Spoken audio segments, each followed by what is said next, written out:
Y acá en la mesa del profesional hoy vamos a estar hablando de esclerosis múltiple, que es una enfermedad neurológica que cada vez está en aumento, hay mucha más prevalencia de casos de pacientes con esta enfermedad. Por eso me encuentro con Joana Bauer, que es psicóloga de la Asociación de Esclerosis Múltiple Argentina, con el doctor Vladimiro Sinay, que es neurólogo de la Fundación Favaloro e INECO, Instituto de Neurología Cognitiva. Muy buenos días. Hola, Ana Paula, ¿cómo estás? ¿Bien? Bien. ¿En qué consiste la enfermedad de esclerosis múltiple? ¿Por qué viene? ¿Cómo aparece? Bueno, Ana Paula, en realidad no se sabe exactamente cuál es la causa última, pero sí se sabe que es una enfermedad multifactorial. Probablemente tenemos una cierta predisposición y sobre esa predisposición existen factores ambientales que pueden ayudar a que esta enfermedad suceda. Y es una enfermedad autoinmune, es una enfermedad inmunológica donde el sistema de defensas ataca partes propias del cuerpo, en este caso el sistema nervioso central. ¿Pero por qué está en aumento progresivo? Esta prevalencia cada vez es mayor. Bueno, tampoco se sabe exactamente, pero hay varios factores que probablemente estén intercurriendo para hacer que esto haga que aumente la prevalencia de la enfermedad.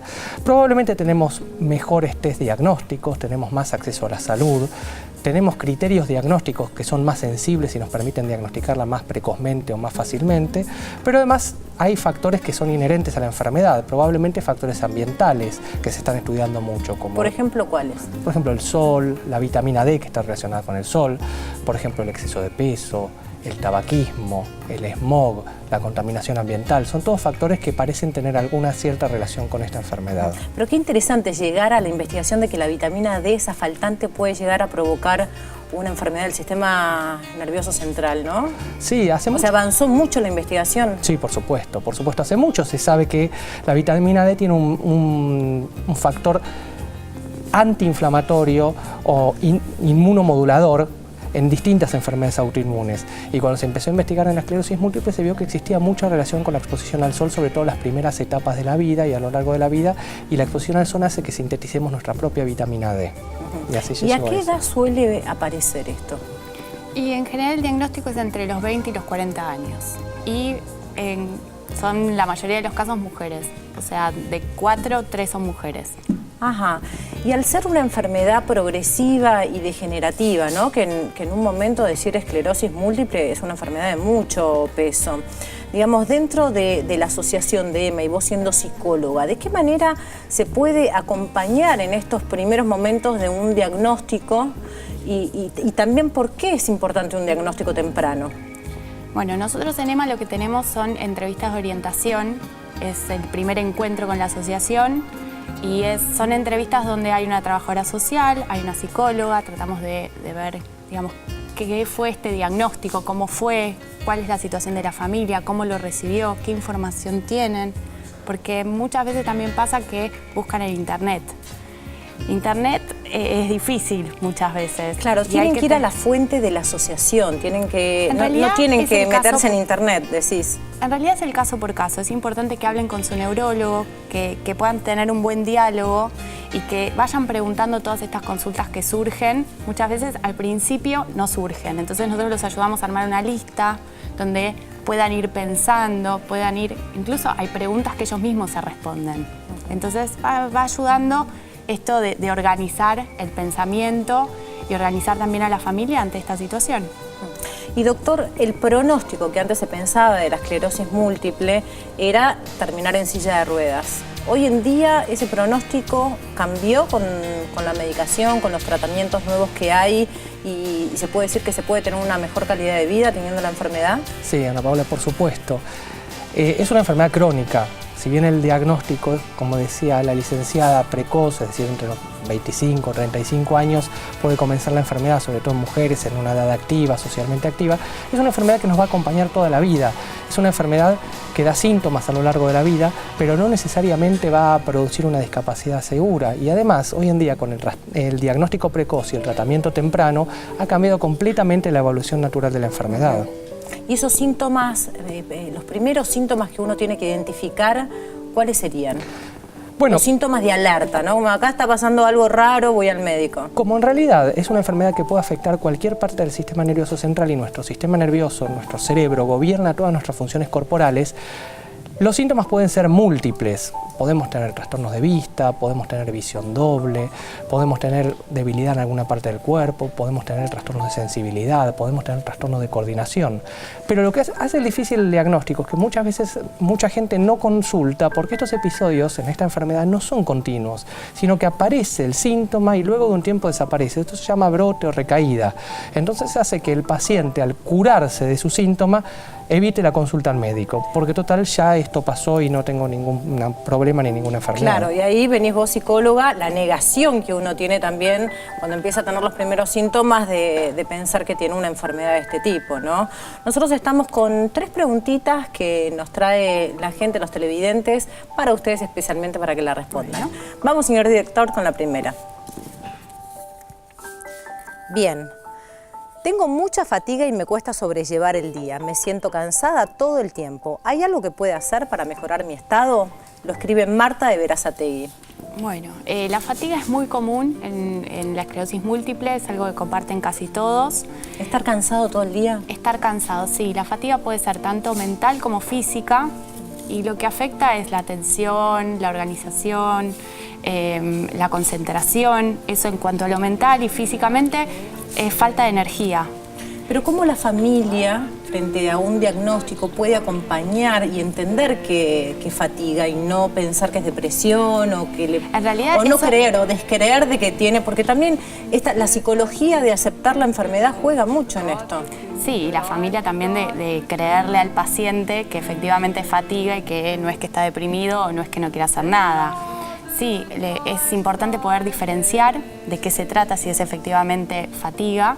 Y en ese caso hay distintas estrategias que se pueden trabajar con un terapista ocupacional, que es para, digamos, aprovechar y optimizar la energía que tiene el paciente o esta persona para poder establecer todas sus tareas diarias, o sea, poder sobrellevar el día de la mejor manera posible.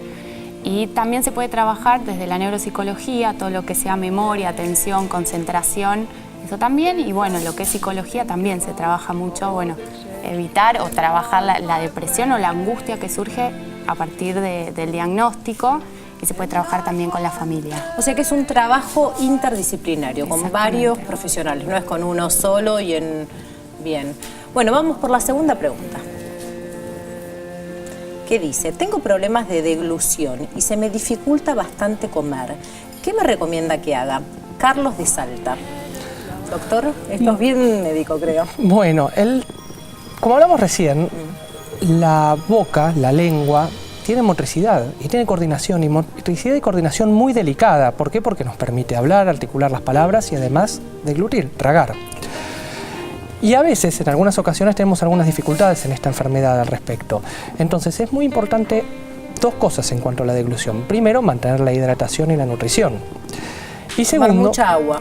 Por supuesto, hay que mantenerse hidratado, pero además hay que tener mucha precaución porque puede existir un riesgo de aspiración. Es decir, tenemos un riesgo de que los líquidos, sobre todo, que es lo más difícil de tragar con los problemas neurológicos, puedan irse a la vía aérea.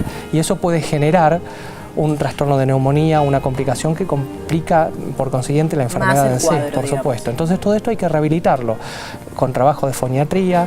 Las neurofoniatras hacen rehabilitación de deglución, rehabilitación del lenguaje, de articulación de la palabra, y esto se puede recuperar de forma muy favorable, evitando complicaciones. Y esto sí es importante hacerlo con anticipación, lo antes posible, ni bien se tiene, no esperar a tener problemas de deglución.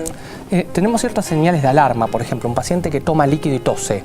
Eso es una señal de alarma que tenemos que estudiarlo. Tenemos que hacer un estudio que se llama videodeglución, donde evaluamos con una radioscopía, es decir, como una radiografía filmada, cómo pasa la comida y los líquidos al estómago, pasando por el esófago, sin que pase ese contraste o esa comida contrastada hacia la vía aérea, que es una señal de riesgo de aspiración de la neumonía. Cuando tenemos la neumonía, ya es tarde y tenemos que curar la neumonía, aparte de tratar de rehabilitar la deglución. Claro, cuanto antes todo se agarre, mucho mejor. Es prevenir. Bien, vamos por la tercera. Para tratar la esclerosis múltiple, ¿qué medicación es la más recomendable? ¿La suministrada por vía oral o la inyectable? Susana de San Rafael. Bueno, Ana Paula, no hay una medicación más recomendable, todas son recomendables. Por supuesto, en el último tiempo avanzó muchísimo la ciencia y tenemos un abanico de posibilidades terapéuticas, moduladoras de la inmunidad, que amplió muchísimo las alternativas y además mejoró muchísimo el pronóstico, cambió la historia de la enfermedad, disponer de todos estos tratamientos. Y es lo que decíamos, no llega a la silla de ruedas, no llega al estar postrado, ya es una enfermedad que uno puede estar en una diaria con calidad de vida buena. Por supuesto que sí. Y hay medicación, como decía el paciente, que puede ser inyectable o puede ser oral. Y cada medicación es individualizada para cada paciente de acuerdo a su médico y a su situación de la enfermedad. No todas las manifestaciones de la enfermedad ni las presentaciones de la enfermedad son iguales. Hay pacientes que tienen enfermedad un poco más agresiva y requieren tratamientos más agresivos, otros que tienen formas de la enfermedad que tienen menos agresividad y se pueden manejar de distinto modo. Los medicamentos inyectables tienen la ventaja de que tienen habitualmente muy bajo perfil de efectos adversos, pero son más incómodos. Los medicamentos orales son mucho más cómodos, pero hay que controlar efectos adversos para evitar riesgos y complicaciones. Es decir, todos los medicamentos los usamos diariamente y son indispensables para controlar esto. Bien, y supongo que cada profesional y neurólogo va a indicar cuál es la mejor medicación según el paciente, para cada ¿no? paciente y tipo de presentación de su enfermedad. Bien, y si ahora alguien que nos está viendo quiere contactarse con ustedes, ¿cuáles son las páginas? ¿A dónde tienen que hacerlo? Bueno, la página de EMA es www.ema.org.ar. Y si no, nos pueden encontrar en Facebook, EMA, Esclerosis Múltiple Argentina, que ahí nos pueden escribir y consultar lo que necesitan. Pueden hacer las consultas gratuitas, las terapias interdisciplinarias. Bueno, usted es el neurólogo de cabecera de EMA y también trabaja en INECO. O sea, realmente hay un equipo fuerte de profesionales para esta enfermedad y, como dijimos al principio, es completamente esperanzadora. Ya la esclerosis múltiple tiene buenos pronósticos. Sí, claro, muchísimas gracias por haber venido. Y nosotros nos vamos con la doctora Silvina Cotignola para seguir informándole sobre el área jurídica de la discapacidad, que va a responder a todas tus preguntas. Doctora. Pero claro que sí, Anita, acá estoy y para ello voy a pedir ayudita. Señor Dire, ¿me pone al aire la segunda? Hola doctora Silvina, soy Carlos de Campana, provincia de Buenos Aires. La consulto por mi esposa, quien tiene Parkinson y es ludópata, por lo que recibe tratamiento psicológico, psiquiátrico y medicamentoso. Tiene el CUD, pero solo por Parkinson. Mi pregunta es la siguiente: ¿la ludopatía no es causal de discapacidad? Sucede que la obra social no me reconoce la medicación por su ludopatía, al no configurar esta discapacidad alguna. Desde ya, agradecido por su respuesta. Qué bueno, Carlos, qué bueno, porque acá se combinan dos institutos del derecho. Por un lado, sí, la acreditación, la certificación de la discapacidad. El Parkinson sabemos que es una patología neurológica que efectivamente se certifica con el CUD, con el Certificado Único de Discapacidad, y que como consecuencia, ser portador de un CUD, uno tiene cobertura total e integral en todo aquello que sea inherente a la patología. Pero ¿qué pasa con la ludopatía? Para aquellos que no sepan, es la adicción al juego, cualquier clase de juego. Y es cierto que uno puede decir vulgarmente a un amigo o a un familiar: deja de jugar un poco, no juegues tanto, que vamos a perder toda la plata de la familia, o exponemos a que nuestra familia realmente se vea sometida a una carencia económica, y bajar el nivel de vida. A veces la gente que juega no es la gente solamente que tiene más poder adquisitivo, gente que se juega sueldos enteros. Por eso la entidad de este tipo de patologías, que no son obviamente de origen congénito, sino que uno las adquiere como consecuencia a muchas circunstancias ambientales o culturales, incluso les aclaro, a consecuencia de mucha inducción publicitaria y promocional. Esto tiene mucho que ver, así lo dicen los que son expertos en el tratamiento y en el abordaje de este tipo de adicciones.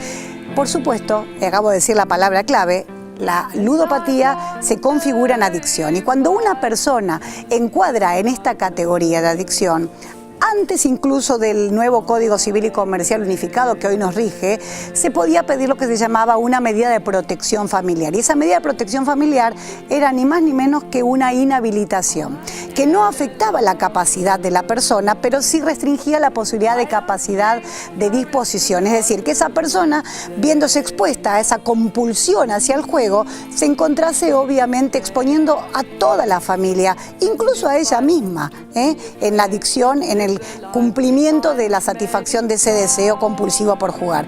Pues entonces, antes se podía pedir esa medida de restricción y afortunadamente el nuevo ordenamiento jurídico, el Código Civil y Comercial, tiene también contemplada esta circunstancia, esta restricción a la disposición de las personas. ¿Por qué? Porque de verdad, si bien no está afectada la capacidad ni cognitiva ni física del individuo, hay una, digamos, involuntariedad en la toma de decisión y alguien tiene que ponerle freno a eso. El único que puede ponerle freno definitivamente es un juez y los que estamos acreditados para pedirlo somos nosotros, las personas legitimadas, los familiares, la esposa, el esposo, el hijo, el padre o un hermano. Y si no hubiera ninguna persona de ellos, porque la persona no tiene grupo familiar continente, allí cualquiera de nosotros podemos ir a pedirle la tutela a un juez para favorecer a una persona que no tiene ningún vínculo más allá del que nosotros podamos referenciar, un vecino, un amigo, que no hay ningún sostén que nos pueda fundar para ir a pedirle al juez esa protección. Así que, querido amigo, lamento decirle que la ludopatía no es una discapacidad y que por lo tanto la cobertura de la medicación siempre será en el porcentaje que corresponde a cualquier persona. ¿Cuál es cualquier persona? El 40%, como dicen habitualmente todos los efectores de salud, cumpliendo o dando cumplimiento al programa médico obligatorio, al PMO. Amigo mío, ojalá su esposa pueda rehabilitarse, pueda dejar de estar sometida a este flagelo que es la ludopatía y que va lamentablemente en aumento. Así que todos como sociedad deberíamos responsabilizarnos y quienes generan políticas públicas tener en consideración este tipo de desvíos en cuanto a la conducta porque genera muchos perjuicios. Gente, yo no me explayo más, pero los invito a que no se vayan de la pantalla hasta la pausa porque están ustedes, las fotitos de ustedes de los que nos envían al Facebook. Los veo en el próximo bloque.